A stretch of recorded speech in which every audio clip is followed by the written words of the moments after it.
بسم الله الرحمن الرحيم الحمد لله رب العالمين والصلاة والسلام على أشرف الأنبياء وسيد المرسلين نبينا محمد وعلى آله وصحبه أجمعين. اللهم علمنا ما ينفعنا وانفعنا بما علمتنا وزدنا علما. اللهم زدنا ولا تنقصنا وأكرمنا ولا تهنا وأعطنا ولا تحرمنا وآثرنا ولا تؤثر علينا وارض عنا وأرضنا يا رب العالمين. ولا حول ولا قوة إلا بالله العلي العظيم. سبحانك لا علم لنا إلا ما علمتنا إنك أنت العليم الحكيم. السلام عليكم ورحمة الله وبركاته. And welcome to the married life in light of Malik's Muwatta. Hopefully it'll be more than just simply a flashy title.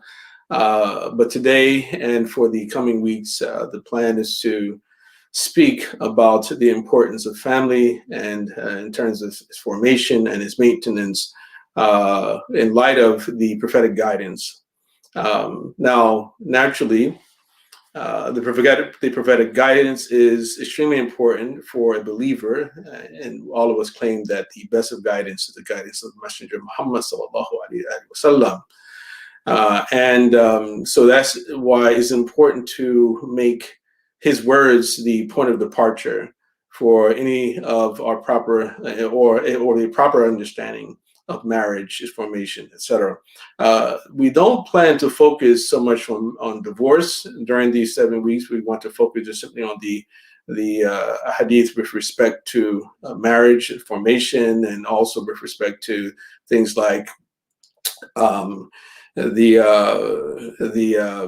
prohibited degrees of marriage, who we cannot marry, what to do if you, for instance, say people who convert to Islam, and how do they proceed, how does one celebrate, how does one choose a mate, matters with relationship to polygyny, etc., etc. And so quite often I get messages from people I haven't heard from in a long time, and unfortunately, when those messages come, people are asking questions about like how to properly divorce.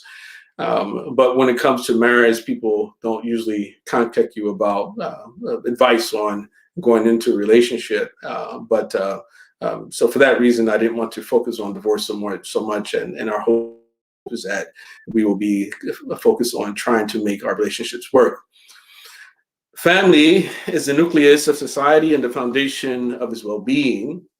And we begin the sacred oath of trust and commitment between a man and woman in the ceremony that we known as the hafla of zafaf, or the hafla of nikah.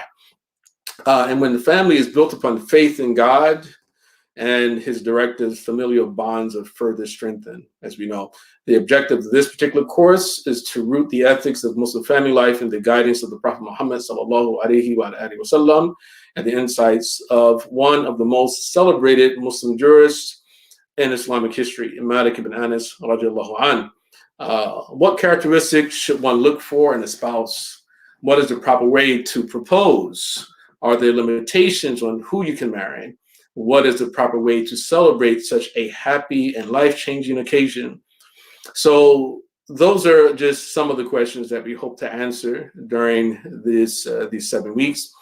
This is the first lesson in this particular course, and it's going to be focused today on introducing the book that we want to study, the book known as Al-Muwatta, the Muwatta of Imam Malik and Anas radiallahu an. And so we can understand some of the reasons why we want to make this our point of departure.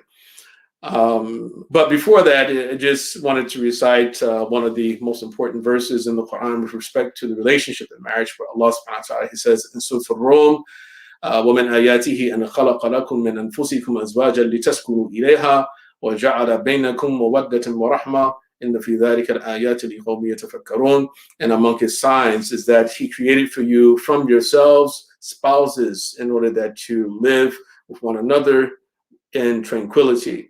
And he placed affection and mercy between yourselves. Verily, therein are signs for a people who reflect. And I often recite this verse at weddings when I actually am the officiant of the marriage, and I have the tendency to comment on it and highlight the very fact that Allah subhanahu wa ta'ala, He says in this verse that He created for us from ourselves spouses, from ourselves wives. He created from ourselves husbands, and as if to emphasize the dignity and the inherent dignity and honor that each human being is expected to receive. In other words, if my spouse is part of me, then I care for it. I try to ensure that it does not hurt. I wouldn't intentionally gouge out my eye or cut off a finger, for instance. And so right from the very beginning, Allah subhanahu wa ta'ala is telling us what the foundation of this relationship is.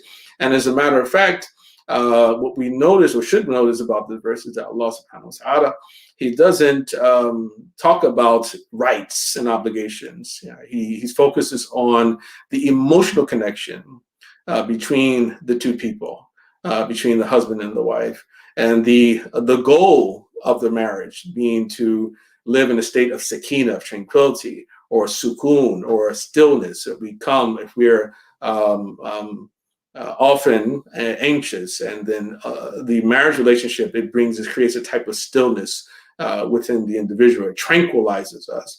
And also the suggestion is that we are to live together, because all of that is implied from Allah saying, لِتَسْكُنُوا إِلَيْهَا, because in as-sukun, لِتَسْكُنُوا إِلَيْهَا is sukun, sakina, and sakan. So there is stillness, tranquility, and habitat are implied by all three. All three of those are implied by that particular expression. So we learn to share space with one another. We learn to become interdependent. We learn to work out disagreements and idiosyncrasies. We learn to live with them and become patient with them, hopefully, and to graduate in our love. From a love, I like to call it what is traditionally called eros, or love of desire, and graduate to of a love of a sacrificial love, and then an unconditional love, right? So in other words, we don't just simply, we move beyond the attraction. Of course, attraction is natural. There's nothing wrong with being attracted to a mate. As a matter of fact, that is what brings us together, is that physical attraction, that we find someone to be attractive. And Islam is not shy to validate those type of things. Just that Islam says we are to ensure that our appetites are gratified in the proper manner. But in the marriage, we hope that eventually that the love will grow beyond just simply physical attraction, that people actually start to care about the welfare of one another, that we are concerned about the aspirations and ambitions of one another, and we try to realize at least some of those ambitions on both sides in the relationship. And then once we have children, we develop a sense of what it means to have unconditional. Their children, we become angry with them at times. We may discipline our children, but disciplining our children and becoming angry with them, none of that reduces the amount of love that we have for them. And in that sense, our love is unconditional. Even if our children are not doing the right things, our love is unconditional. We still love them, right? In spite of all. And Allah subhanahu wa ta'ala, He wants us to experience all three types of love: the love of eros, or a desire, a charitable, the blade of love, and then the charitable love, which is unconditional, that we should graduate to that particular point. So the rules of the relationship should always be secondary. That the rules of drawing lines in the sand, that the rules should always be considered secondary to the things that bring us together. That physical attraction, the desire to be one another, to share one another's love and affection, that in itself should guide the relationship. And we only take recourse to the law, or we should not be concerned about the law, until we have a dispute. وَإِن تَنَازَعْتُمْ فِي شَيْءٍ فَرُدُّوهُ إِلَى اللَّهِ وَالرَّسُولِ إِن كُنتُمْ تُؤْمِنُونَ بِاللَّهِ وَالْيَوْمِ الْآخِرِ. And if you dispute about a thing, then you refer back to Allah and the Messenger, if you truly believe in Allah and the last day. So fundamentally, I wanted to start with that introduction. But I'm sorry, not first, but secondly, that is firstly. Secondly, we want to transition into discussion of the book we call Al-Muwatta, the Muwatta of Imam Malik. Now, Muwatta of Imam Malik is a book which contains multiple prophetic traditions, meaning statements attributed to the Prophet Muhammad sallallahu alaihi wasallam and things said about him as well. But it also includes the viewpoints of Sahaba, the viewpoints of Tabi'een, successors of the fatwas of them as well, and their verdicts regarding judgments they made with respect to disputes. And then also the viewpoints of Imam Malik himself, right? His own personal fatwas. So Muwatta of Imam Malik is one of the most important sources of Malikite or Maliki law. We know that the Maliki school is one of 4 schools of Islam, or Sunni Islam, that has survived for many centuries. And it is one of the very first schools to crystallize, of course, after the Hanafi school. The Hanafi school probably is the first school to crystallize historically, but the Maliki school probably can be the second, claimed to be the second to crystallize in Islamic history, followed by the Shafi'i school and the Hanbali school crystallizing much later because for many different reasons. But the Muwatta itself is that type of book. That often the book is translated as the trodden path or the well-trodden path, and there are many other potential translations of the book. It is said that Imam Malik he named or titled the book in this way because he had presented the book to 70 of the scholars of Medina who all approved of the book. So he gave it the title Al-Muwatta, which some often translate as the approved. And so basically, Imam Malik spent much of his life. The more popular reports say that Imam Malik spent 40 years of his life collecting the hadith of the Prophet ﷺ, and each year it went by as he felt less confident about the authenticity of reports, that he would reduce the number of hadith. Each time he felt that this hadith may not be authentic, he would remove it from his book. And for this particular reason, there are many different versions of the Muwatta of Imam Malik ibn Anas radiallahu anhu. Some say between 20 and 30 versions of the book exist. About 12 of them are the most popular versions of the book, such as the version by his longest disciple was Abdurrahman ibn Qasim, who has a Muwatta, and there's also Ka'nabi ibn Wahab. There are many different versions of Muwatta, but these are perhaps some of the most popular. But the one considered to be the standard or the final version of the book is the one written by Yahya ibn Yahya al-Laythi al-Andalusi, rahmatullahi alayhi, who was a scholar from Muslim Spain, and who had come to Imam Malik during the final year of his life. And it is said for this reason that they considered this to be the final version of the book. So some say that Imam Malik actually spent 60 years rather than 40 years simply refining the book over his lifetime. But the popular opinion is that he spent 40 years doing so. You have this, and then, as mentioned, between 20 and 30 versions of the book. The most reliable, or the one considered to be the official version, being that of Yahya ibn Yahya al-Laythi. According to historians, certain historians, they say Imam Malik actually started with about 100,000 hadith, and then reduced them to 10,000, and then further reduced them to 500. Some say he started with 4,000 hadith and reduced them to about 1,000. But at any rate, this particular version, the one version of Yahya ibn Yahya al-Laythi, contains close to 2,000 hadith, but only about 895 of them, or about 900, close to 900 of them, belong to the Prophet, alayhi salatu wasalam, where the others are hadith or statements which are attributed to the Sahaba, Tabi'een, and then the statements and viewpoints of Imam Malik himself, radiallahu anhu. Now, because the Muwatta has many different versions.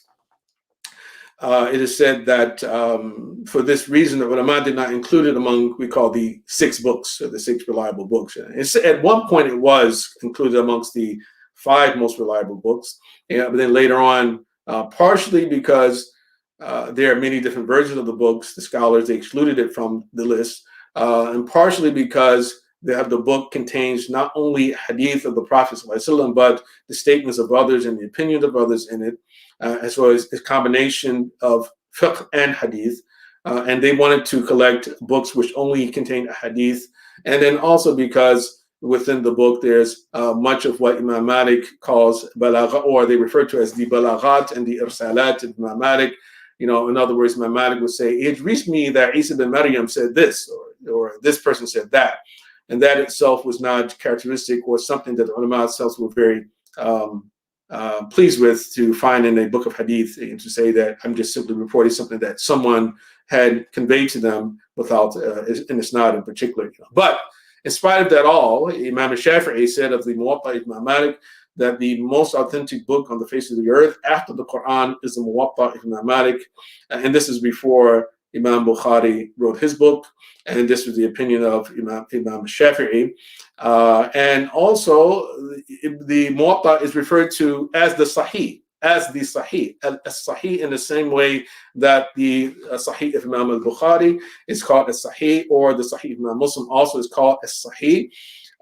Even though there are multiple hadith in the book which lack chains, connected chains, but the ulama themselves have done research, and they actually were able to connect the chains or find alternative chains of narration outside of the Muwatta. And this is something you can find, of course, a much more detailed discussion as you study the history of the book itself.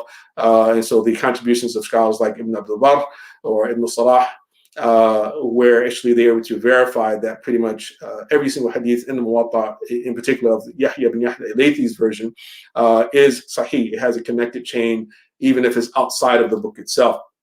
Right, so it's an extremely reliable book, and is also one of the oldest books of Muslim civilization. It is one of the oldest books that we have in Muslim civilization. There have been people who had written books prior to Imam Malik, or at least they had written treatises, leaflets, etc. But one of the first completed books and surviving books that we have, and the Islamic, as part of the Islamic civilization, is the Muwatta Imam Malik ibn Anas radiallahu anhu. Now, Imam Malik lived in Medina in the 8th century. He was born in 711 of the Common Era and died in 795 of the Common Era. And Medina was an extremely important city, as we know. We know that Medina was the place where the Prophet ﷺ made his exodus to. It was the place where pretty much all the Sahaba lived during the life of the Messenger, alayhi salatu wasalam. And for that particular reason, it is stated that, or it was presumed that the Sunnah has its greatest authority in Medina. That, because the Prophet was there, Sahaba was there, and some even go as far as saying that if there was any Sunnah practice, and it had to be practiced in Medina, and there was any hadith heard or statement, it was heard in Medina. And this actually led to a certain type of parochialism during the early period of Islam, of our sacred history, where you actually had many of the scholars of Medina, many of the teachers of Imam Malik even, who actually refused to accept a hadith that originated outside of Medina.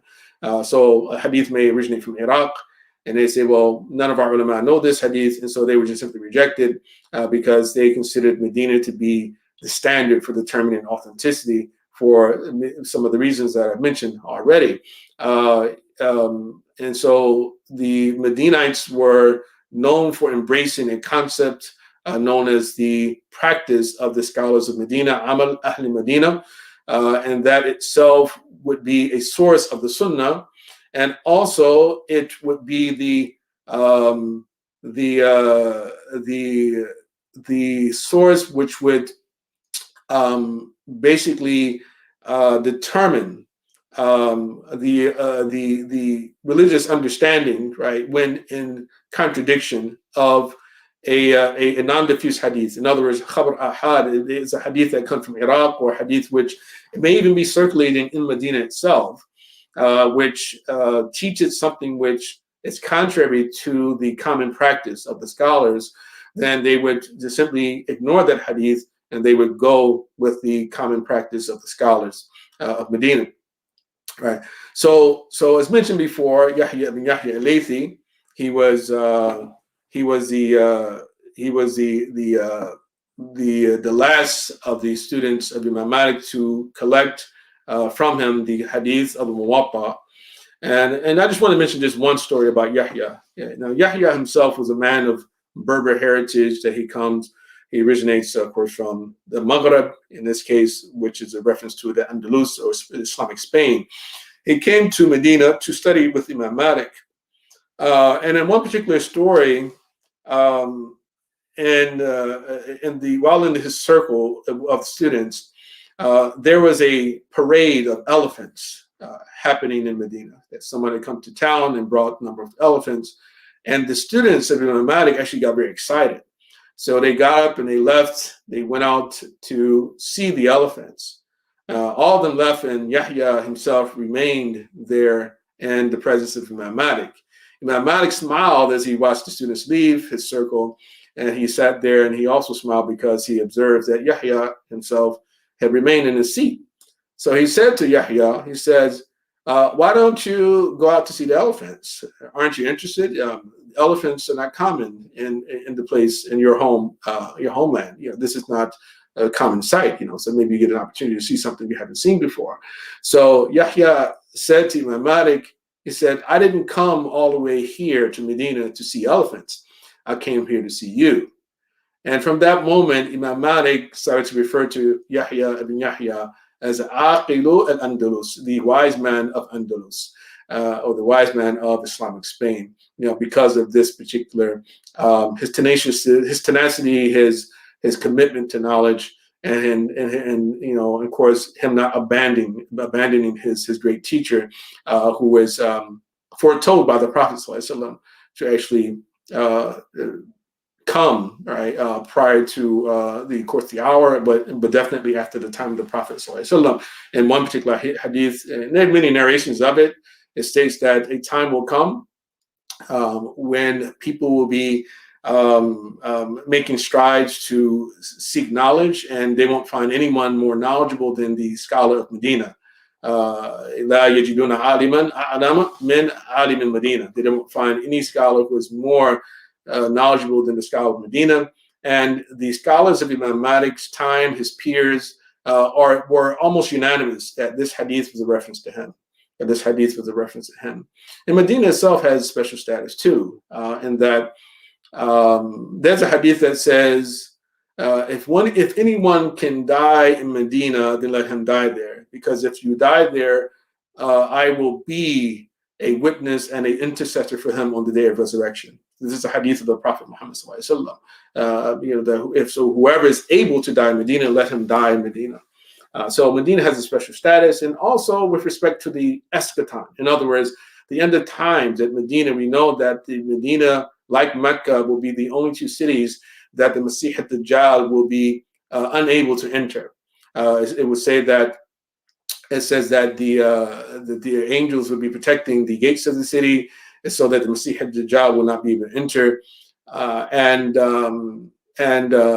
in one narration, it mentions that the Masih ad-Dajjal will remain at the gates once he comes to Medina, and the earth will quake 3 times, and all of the weak of faith among the people of Medina will leave. They will come out and they will join the army of the Dajjal as a result of that, because for them, they would take it as a sign that this person must be sent by Allah subhanahu wa ta'ala.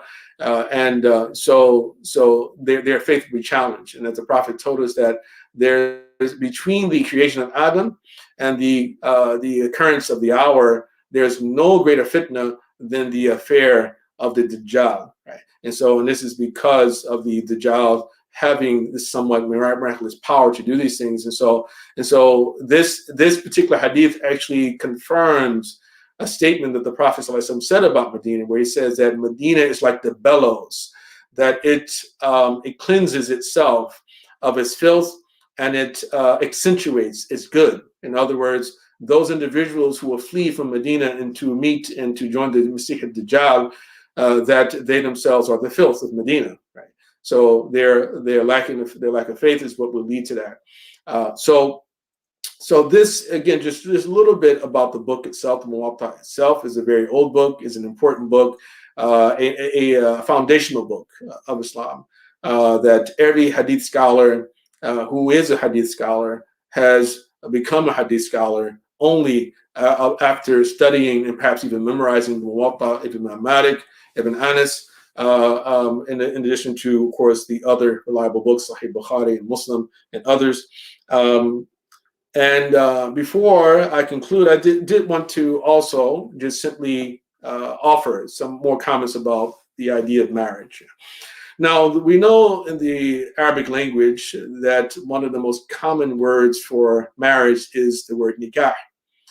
Nikah is one of many. And one of the other more popular words is the word zawaj. Now, nikah means, linguistically, it means to have intercourse. And for that particular reason, when we look at the legal definitions of marriage among the fuqaha, that they were often translated or define marriage as a particular relationship, a consensual relationship, which is built upon the exchange of two things. One, the exchange of access to one's sexual or reproductive space on the part of the woman, and she herself, in exchange for that she gets a guarantee of regular maintenance by her husband, in addition to the dower. Right now, we should not be misled by this into believing that that's the sum total of marriage. Right? The ulama, the fuqaha in particular, the jurists, when they give such definitions, their concern is always to define a thing in such a way that where we know the integrals of that relationship. So if this is what we call a contract, then that necessitates a type of a mutual exchange of rights, right? You know, on one part there, an individual has rights, the other individual has obligations for the other, right? And if that is the case, if there's a dispute, we want to be able to adjudicate that issue. We want to be able to litigate it. You know, but if we don't know what the integrals or the foundation of these claims are, then this is not something that can go to court. So for that particular reason, they're concerned about these sort of things. It's not, the idea is not to say that, oh, all this relationship is a man giving some money and a woman giving her body. That, no, that's not what the sum total of marriage is. And I already spoke about the verse in Surah Al-Rum, where Allah talks about the bringing us together on the basis of mutual affection and mercy in order to achieve tranquility. So fundamentally, we need to be very clear here, you know. But the term itself, nikah, it means linguistically, it means to have intercourse. But in the Sharia, it means the contract or the agreement itself, which leads to those rights and obligations that we made a reference to. Now, the Arabs, they had multiple words, many different words to express intercourse, and they are almost always euphemisms. You know, as if to say, and this is really one of the arguments that Imam Raghib al-Asfahani makes, where he actually challenges the majorities of scholars who say that the linguistic or the original meaning of the word nikah is to have intercourse, and the figurative meaning is to agree to take on obligations, which include the right to have intercourse. And so he says, no, the original meaning was the agreement, the act itself. Right? And he says that, and one of the proofs of that is the very fact that the Arabs, almost every single word for sex in the Arabic language is a euphemism. And so he says, well, if that's the case, it's hard to believe that the Arabs would make the original meaning of any given word sex when they actually are utilizing terms which are meant to obscure exactly what the act is. You know, you have many words, al-wat, al-jima', al-musahaba, al-muwaqa'a. There's nikah, multiple words which are are indicative of the sexual relationship. So there's so many of them, and this is common in the Arabic language, that the Arabs had a tendency that when they wanted to emphasize the gravity or importance of a thing, that they gave it many different names. They gave it many different words. So that'll let you know just how important it is, just by the many different names that it had. So sex happened to be one of those things. It was an extremely important thing for them. Add to that,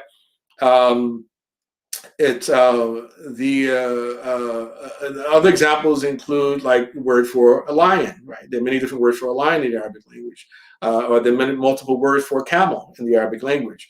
So it will let you know what the Arabs themselves that they held to be most dear on the basis of how many titles or names that they gave to the thing or the person.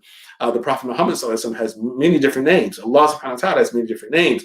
Yawm al-Qiyamah in the Quran has many different names, right? And so this was just simply borrowing or continuing to be consistent with the style of the Arabic language in the Quran as well, and to speak to the Arabs in the way that they are accustomed to. So nikah, as mentioned before, is one of those words, one of the most common words was utilized for that. And I wanted to make that point about the definition itself, and that we not be deluded by definitions, and because sometimes people can develop the attitude where I'm just going to give her my rights. I'm giving her rights. That's all I need to do is give her rights. No, it's not about just simply rights and obligations, and that's the wrong way to go into it. As I mentioned before, that the primary attitude that we should have with regard to a spouse or a potential spouse is that I want to be with you. I want this to last, right? But there are, of course, roles that each one of us has to play in the relationship, right? And when there's a dispute, or if there's confusion about exactly what one must or must not do, then this is when we take recourse to Allah and His Messenger. We take recourse to Allah and His Messenger. And remember too that fiqh is only one aspect of Islam. That fiqh is not the sum total of Islam.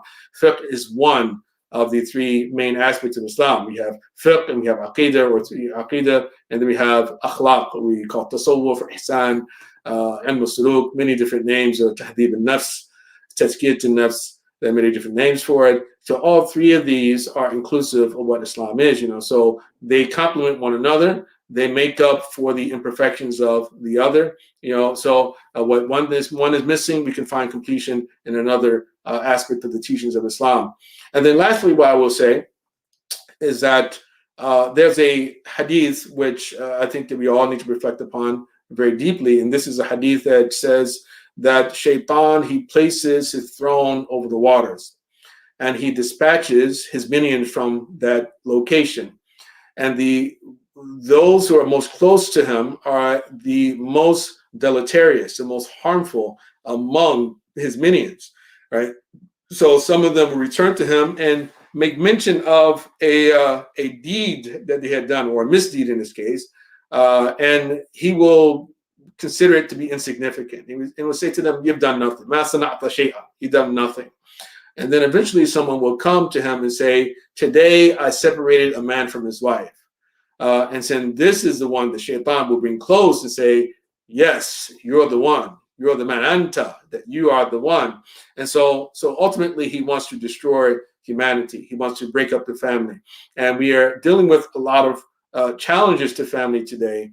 And they include, of course, things like homosexuality, the new bisexuality, transgenderism, the new gender theory, this insistence upon treating a confused man who thinks he's a woman as an actual woman, and vice versa, or forcing people to refer to individuals about whom they're speaking by specific pronouns that those particular people prefer to utilize in their particular regard, and so these things are all contributing to a reduction of the human population. They're contributing to the breakdown and destruction of the traditional family. They are also opposed to human nature, and they lead to the extinction of the human race. Right. So we want to be very much aware about these sort of things and these challenges in our relationships and the ideologies and the philosophical movements which are contributing to confusion, and they are undermining our relationships. And then another aspect of this too, and it's not to say that all feminism is bad, but feminism can do this as well, right? Feminism along with, of course, the other aspects of postmodern thought and critical theory, that all of these are ideas which are opposed to the pre-modern perspective of religion, pre-modern perspective of Islam, which is rooted in human nature, right? Because this concept of radical equality is a bad thing. The radical equality is going to destroy the human race. The idea that there should be no hierarchy, there should be no elite, that everyone should be treated the same. There should be, absolute sameness across gender, et cetera, that this is something we have to be very aware of, that it is a major threat to humanity. And to me, I believe that the whole attempt to redefine the human being, or this whole idea of especially transgenderism and the pronoun issue, that these are efforts to try to rewire us, to rewire the human brain, to accept things that are unreal is real, right? And in the process, we undermine ourselves, we undermine our futures, and all of that leads to a distinction of the human race. And of course, we know that in the end is going to come eventually. We know that, but we should not be contributors to it, because Allah subhanahu wa ta'ala is going to hold us accountable for contributing to those type of things. At any rate, this is what we can call lesson 1 in this particular series. Next week, we'll begin reading from the hadith of Muwatta, and I'll try to provide as much commentary on them as possible, and then open things up for questions.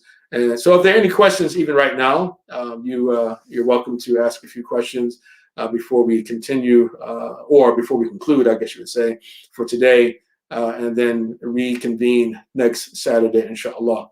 Barakallahu fikum.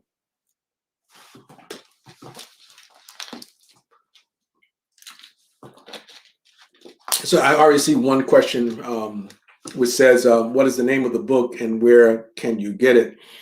The name of the book is the Muwatta of Imam Malik. It's Muwatta. There are multiple translations of it. You probably can find a free download translation on Aisha Bewley's website. I'm not sure of which link it will go to right now, but maybe you do a Google search for Aisha Bewley, and she has a lot of free translations. There are other translations. The Muwatta-Dr translation is don't get that one. That one is bad. My understanding, there's a new translation as well by Dr. Muhammad Fadl, which some people said is a good one. I'm not sure that's the case. I would imagine it probably is better than some of those that are already available. So you might want to look into that, and maybe do an Amazon search, or if you want a free download, then you just type in Aisha Bewley, Bewley, and you can get a free download of her translation of it. The original book, I have a question that says, is the book written in Arabic, or has it been translated in English? It is. The original book, of course, is in Arabic, because the author, Imam Malik ibn Anas, was from the 8th century, and he's from Arabia, right? He's from Medina, the Prophet's city, and so the original book is in Arabic, and so it's been translated into English and into many other languages as well.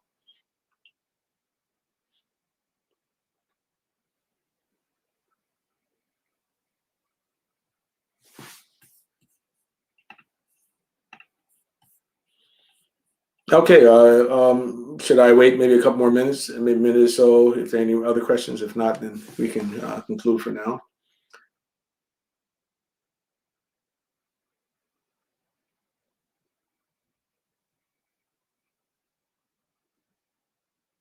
Okay, all right. Well, I guess, okay, let me see. All right, so there's a question, of course, from Brother Khalil. Says, a little confused about what you meant by nikah. Well, nikah, as I mentioned, is the point is that the word nikah linguistically means to have intercourse, it's sexual intercourse. But its figurative connotation is to sign a contract of marriage, right? And that's whether or not you have intercourse. So a person can be legally married even if they have not had sexual intercourse. So in the Sharia, the presumption is that when we see the word nikah, is it means to contract or write a contract of marriage or have an agreement which grants the two people the right to exclusive sexual intimacy. But the original meaning in the language, according to most scholars, is that it means sexual intercourse. I just made the point that Imam Raghib al-Asfahani, he objected to this and actually said that, or argues that it's the opposite. He says that the original connotation of the word in Arabic is to agree to be given the right to sexual access, rather than the opposite being the original meaning, which would be that the original meaning is that it means sex, and then it later evolved to mean something different, right? So in other words, that's really just the basic point I was making there, and I think what's important about this, highlighting this, is to show that that there should be no reason for embarrassment as a Muslim, that we actually embrace the value of sex, right? That of course we're not. It's not a taboo topic. Of course we know we're try to be decent about things, right? But if an individual feels that he or she is about to commit fornication or adultery, even then, we said that the Prophet ﷺ tells us either you get married or you restrain yourself, that you fast, for instance. There's one of the famous hadiths, Ya ma'shar al-shababi man istata'a minkum ba'an falyatazawwaj. Oh, young people of youthful exuberance, whoever is able to get married, and let them do so.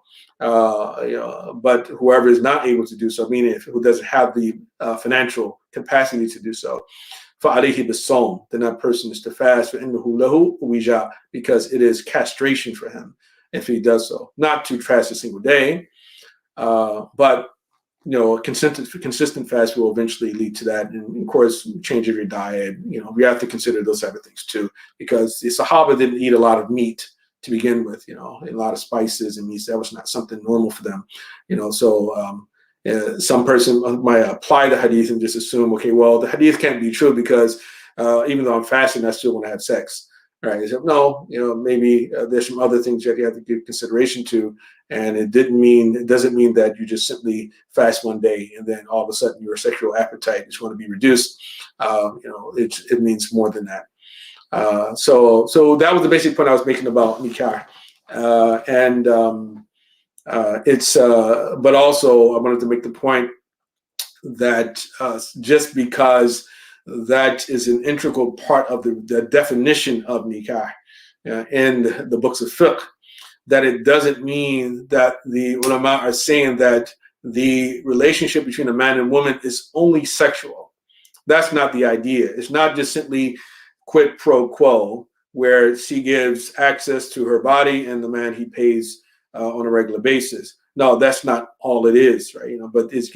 But those two aspects of the relationship are what make it subject to litigation when one starts to dispute the other about their rights and obligations. So what is the foundation of our rights and obligation in the relationship? It starts there with sexual access. And for this very reason, if a woman denies her husband sexual sex without any valid reason, then the husband doesn't have a legal obligation to provide any maintenance for her at that point. So I just wanted to make this point that, as mentioned, although that is the definition and those are the integrals of the definition, it does not mean that our relationship is only about sex, right? It's about more than that. It's about building an ummah. It's about creating more believers. It's about making the world a better place. That's really what it's all about.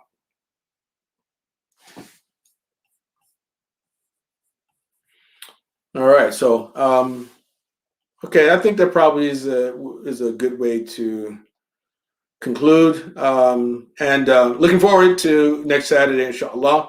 I will be sending out. Well, we'll be sending out some documents, which are some translations of the book, or at least the hadith that we're going to cover in the class. There'll be translations, and so look forward to those prior to the next class, inshallah. Barakallahu fikum wa sallallahu alayhi wa Muhammad wa alihi wa sahbihi wa sallam. Assalamu alaikum wa rahmatullahi wa barakatuh. Assalamu alaikum wa rahmatullahi wa barakatuh. My name is Khalil Muqsin of the Lamppost Education Initiative, and we'd like to thank Dr. Abdullah bin Hamid Ali for his timely presentation. I think it's very important to recognize some of what we're trying to do at the Lamppost Education Initiative, and the classes that we're bringing forth, the efforts that we're bringing forth to provide you and Muslims, English-speaking Muslims all over the world, to provide you with access to traditional Islamic knowledge, free from postmodern influence, free from kind of liberal influences that are now pervasive in our community to an extent. And may Allah help us. And I think it's also important to emphasize that your support in this effort is very important. Your support is essential to us, to enable us to continue to provide this kind of high quality Islamic instruction that Muslims in fact do need, inshallah. Now, one of the things I'd like to just introduce to you a little bit and tell you a little bit about, the instructor of the class, Dr. Abdullah bin Hamid Ali. He is the founding director of the Lamppost Education Initiative. He serves as an assistant professor of Islamic law and the prophetic tradition at Zaytuna College. He holds a PhD in cultural and historical studies and religion and an MA in ethics and social theory from Graduate Theological Union. He obtained his BA, Ijazah Ulia, in Islamic law from the prestigious Al-Qarayn at the University of Fez. He's the first American graduate from the Department of Islamic Law at that university. So Dr. Abdullah bin Hamid Ali is very qualified. And at the Lamppost Education Initiative, it is our objective to bring forth qualified Muslim scholars and teachers. And to do this, we definitely need your support. So what we're asking that you do is to visit our website at lamppostedu.org and donate to the Lamppost Education Initiative so that we can continue to bring forth free classes, free efforts of this nature. We also ask that you support us by way of learning from us by taking some of our online courses. We do have other online courses and sessions that you'll be able to find at lamppostedu.org/courses. And you can find all of that on our website. You can just simply go to our website and find that. You can also support us by purchasing our new book. This new book is called The Muslim Funeral Guide. The Muslim Funeral Guide, a Muslim reflection on your death and afterlife. And this work is very important. This is a very important work, particularly for Muslims who have non-Muslim relatives. If you have a non-Muslim relatives, non-Muslim family members, this book helps explain why you as a Muslim should be buried in a janazah properly. Why you should be buried in that way. The book also contains a will that will leave legal instructions for your family members to bury you. So if you leave this will with the masjid, and there's a dispute that comes up as to how you should be buried, this book provides the legal documentation that will allow you to do so. So we ask that you support these efforts of the Lamppost Education Initiative. Take a look at us, visit our website, visit our social media pages. We're on Instagram, Facebook, YouTube. You can just type in Lamppost Education Initiative and you'll find us. Support our efforts, because these efforts go towards supporting our Islamic tradition and the presentation of that tradition here in our American context and in our American environment, which is very important. We also ask that you be aware that in the next couple of weeks during the Dhul Hijjah, we will be conducting a fundraising effort to raise around $10,000, and it's towards our initial goal of raising $50,000 for the year. And this is a small amount, but this is what helps us to keep our operating expenses going, and it allows us again to provide the kind of services that we need. So please stay on the lookout for that. And finally, if you have not registered for this course, please go to our website and register for the course. That will enable us to send you any updates that we have on the course. We don't just want to fill your email box up with emails and things of that nature. We want to limit it, but we also want to be able to give you the necessary updates on this particular course. If there's any change in schedule, any materials that we have, like Dr. Abdullah mentioned, that we will have some of the hadiths translated and emailed to you, inshallah, that we're going to be using for the course. So please keep all of that in mind. And if you haven't registered for the course, please register for it. When you go through the process, you'll see that you'll enter your email, your name and email, and you might not get a response to that. We're working on that. That's a technical thing that we're working on. But know that, be comfortable that you were registered. And if by any chance you were on our email list and you unsubscribe for it, but you are trying to attend the class, please just send us an email at thelight@lamppostedu.org or send any message to any of our social medias, and we will arrange to get the email to you, and so that you can have updates and participate in the class. Once again, we thank you for your participation. May Allah subhanahu wa ta'ala reward you. Please support the Lamppost Education Initiative. Assalamu alaikum wa rahmatullahi wa barakatuh.